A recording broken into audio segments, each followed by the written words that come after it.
अस्सलाम वालेकुम गाइस, मैं हूं मिस्टर जुनैद अहमद और मैं सिखाता हूं free English language course. Free English language course का आज हमारा है लेक्चर नंबर 18। लेक्चर नंबर 18 में हम आपको बताएंगे कि हम आज क्या पढ़ने वाले हैं। हमारा टाइटल है फ्री इंग्लिश लैंग्वेज कोर्स, यानी जिसका मतलब ये है कि आप तक इंग्लिश बन जाए और वो भी बिल्कुल मुफ्त। चलिए बढ़ते हैं अपने आज की लेक्चर की तरफ। आज की लेक्चर में बढ़ने से पहले मैं आपको बता दूं कि आज के लेक्चर से पहले हम क्या क्या पढ़ चुके हैं। यानी कि आज से पहले हमने 17 लेक्चर्स कंप्लीट किए हैं। उन 17 लेक्चर्स में हमने क्या क्या पढ़े हैं, उनमें हमने पहले लेटर्स भी पढ़ा था, काफ़ी सारे बहुत वर्ड्स भी पढ़े थे, कंसोनेंट भी पढ़े थे, टेंसेस भी पढ़े थे, नाउन के पार्ट भी पढ़े थे। आज एक और टेंस पढ़ने जा रहे हैं। वो टेंस क्या है, यानी कि हम अब पढ़ रहे हैं टेंस, जिसके 3 एग्जाम है और उन 3 एग्जाम के 4 मजीद एग्जाम है। वो है 12। तो 12 में से हमने पढ़े हैं 5। आज बढ़ रहे हैं अपने अगले टेंस की तरफ।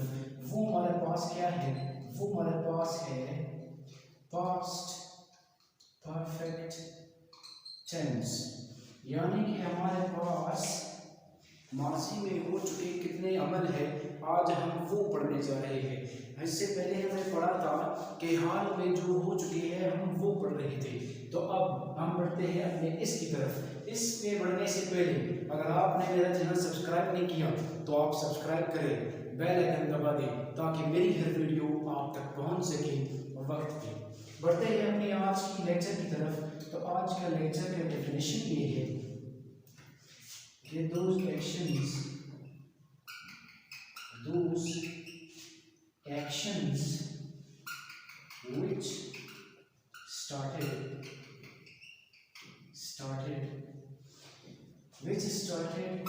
in past finished in past and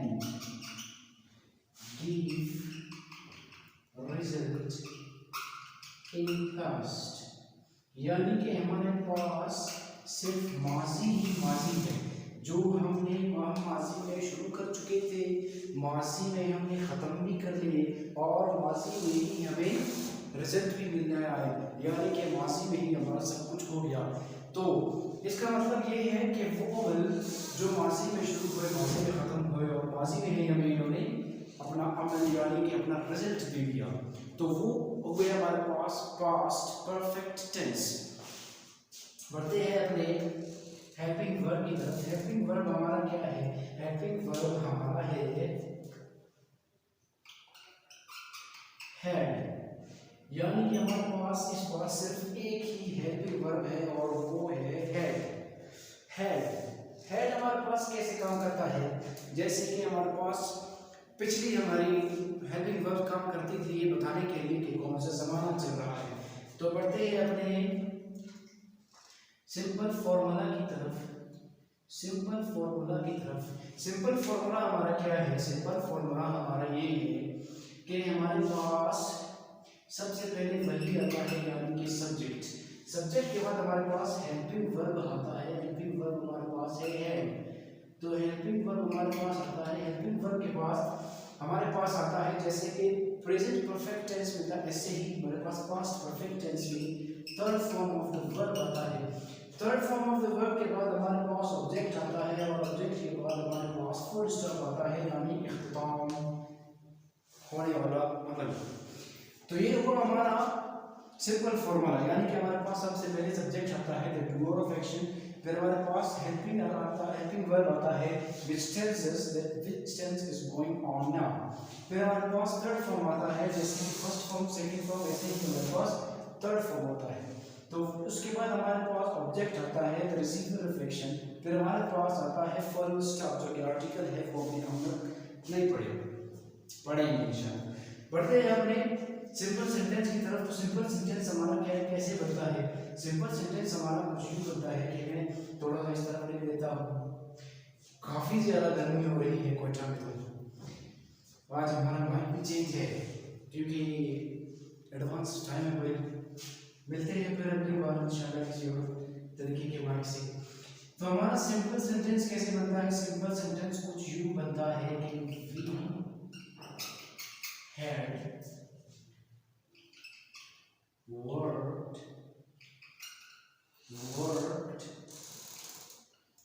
for it, we had worked for it, यानी कि सबसे पहले मैं आप लोगों को एक और चीज बता देता हूँ। यहाँ आता है चुका था,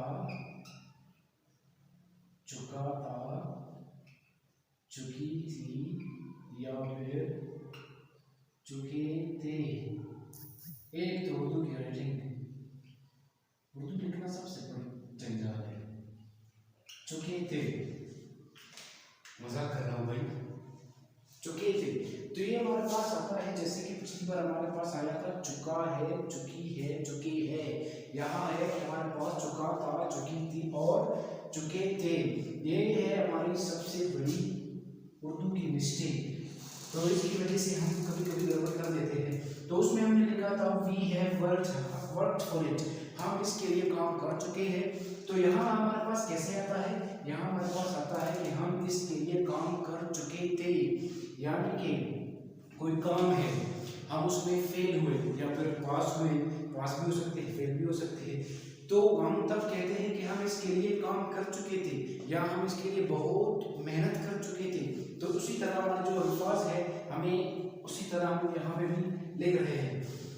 तो हमारे पास ये हुआ हमारा सिंपल सेंटेंस। सिंपल सेंटेंस के बाद हमारे पास हमेशा नेगेटिव सेंटेंस आती है। तो बढ़ते हैं हम अपनी नेगेटिव सेंटेंस की तरफ। नेगेटिव सेंटेंस हमारा कैसे बनता है? नेगेटिव सेंटेंस हमारा कुछ यूँ बनता है कि उसमें सबसे पहले हमारे पास नेगेटिव फॉर्मूला क्या होती है? नेगेटिव फॉर्मूला हमारे पास होती है ये सबसे पहले हमारे पास फिर सब्जेक्ट आता है। सब्जेक्ट के बाद हमारे पास हेल्पिंग वर्ब आता है। हेल्पिंग वर्ब के बाद हमारे पास नॉट आता है।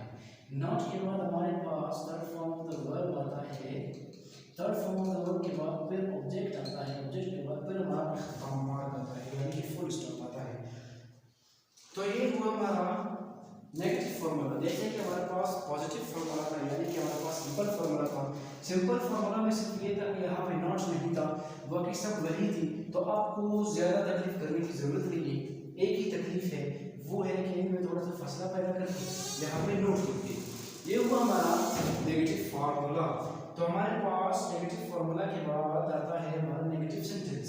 तो नेगेटिव सेंटेंस हमारे पास कैसे बनता है? ये NFOR, इसका मतलब है कि negative sentence, negative sentence. Negative sentence हमारे पास कुछ ऐसे बनती है कि नेगेटिव सेंटेंस में आता है, जैसे हमारे पास वहाँ पे सब्जेक्ट आया था वी, यहाँ हम सब्जेक्ट लिख देंगे दे के बाद हम लिख देंगे हैड के बाद हम लिख देंगे नॉट के बाद हम third form of the verb लगाएंगे। Third form of the verb क्या होता है? Third form of the verb ये होता है कि हम लगा लेते हैं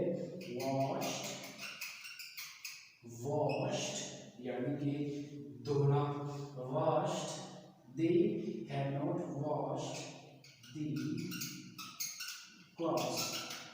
क्लॉथ्स, यानी कि वो कपड़े नहीं धो चुके थे, या फिर आप ऐसे कह सकते हैं कि उन्होंने वो कपड़े नहीं धो चुके थे। इसी तरह के गड़बड़ ना हो जाए, वो कपड़े नहीं धो चुके थे। तो ये हुई हमारी नेगेटिव सेंटेंस। नेगेटिव सेंटेंस कुछ यूँ बढ़ती है अपने इंटरोगेटिव सेंटेंस की तरफ, यानी कि हमारा जो सवालिया है, हम सवाल इसमें कैसे करेंगे, तो वो है हमारा इंटरोगेटिव सेंटेंस। तो INT किसी मतलब इंटरोगेटिव और FOR का मुराद है ये फॉर्मूला। बढ़ते हैं अपने इंटरोगेटिव फॉर्मूला की तरफ। तो सबसे पहले हमारे पास वही आता है फॉर्मूला स्टडी कि हेल्पिंग वर्ब। हेल्पिंग वर्ब के बाद हमारे पास आता है सब्जेक्ट जो कि काम कर रहा है। सब्जेक्ट के बाद हमारे पास क्या आता है? Third form of the verb. Third form of the verb के बाद हमारे पास वही अपना फॉर्मूला आता है ऑब्जेक्ट। ऑब्जेक्ट के बाद अपना आता है सबसे बड़ी दलील के लिए क्वेश्चन है, वो है हमारा फुल स्टॉप। तो हमारे पास ये हुआ हमारा इंटरोगेटिव फॉर्मूला। इंटरोगेटिव फॉर्मूला में हम सबसे पहले क्या लगाते हैं? Helping verb. तो बढ़ते हैं अपने हेल्पिंग वर्ब की तरफ। हेल्पिंग वर्ब हमारे पास क्या है? हेल्पिंग वर्ब हमारे पास है हेड, और हेड के बाद हमारे पास सब्जेक्ट है। सब्जेक्ट हम लगा लेते हैं यू, आप, और फिर हमारे पास third form of the verb है। Third form of the verb लगा लेते हैं प्रिपेयर्ड, प्रिपेयर्ड, और उसके बाद हम लगा लेते हैं अपना ऑब्जेक्ट। ऑब्जेक्ट क्या है? For test. Have you prepared for test? क्या आप टेस्ट के लिए तैयार हो चुके थे? या फिर आप इसी तरह कह सकते हैं क्या वो टेस्ट के लिए तैयार हो चुके थे, या फिर आप कह सकते हैं कुछ इसी तरह के क्या मैं टेस्ट के लिए तैयार हो चुका था, ये वगैरह वगैरह वगैरह। तो ये हुआ हमारे आज का फ्री इंग्लिश लैंग्वेज कोर्स का लेक्चर नंबर 18 कि हमारे पास पास्ट परफेक्ट टेंस क्या होती है और इसे हम कैसे इस्तेमाल करते हैं। तो ये हुई हमारी आज की लेक्चर। मिलते हैं कल अगली वीडियो में। तब तक हंसते रहे, मुस्कुराते रहे और सीखते रहे। अल्लाह हाफ़िज़।